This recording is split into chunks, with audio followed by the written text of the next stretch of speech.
কি বলতেছস? মেয়েরা স্বার্থপর, ওদেরকে কখনো বিশ্বাস করা উচিত না। আচ্ছা ঠিক আছে, মাইনা নিলাম তোর আম্মু তো একটা মেয়ে, উনারেও বিশ্বাস করিস না। তোর বোনও তো একটা মেয়ে, ওরেও বিশ্বাস করিস না। আর তুমি কি বলতে চাও যে শুধু মেয়েরাই ধোঁকা দেয়? কখনোই না, আমরা ছেলেরা আরো বেশি ধোঁকা দেই। একটা মেয়ের সবচেয়ে দামি সম্পদ হইলো তার ইজ্জত। একটা মেয়ে ভালোবাসার মানুষটাকে বিশ্বাস করানোর জন্য যে তারে কতটা ভালোবাসে, এই জন্যই তো শরীর দেখায়, তাই না?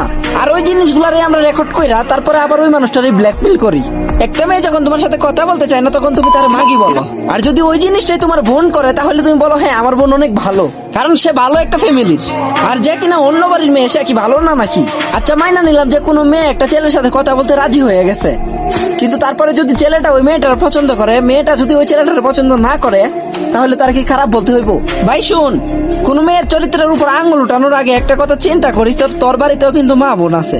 হ্যাঁ আমি মানি যে কিছু মেয়ে খারাপ, যারা তার সৌন্দর্যের অপব্যবহার করে।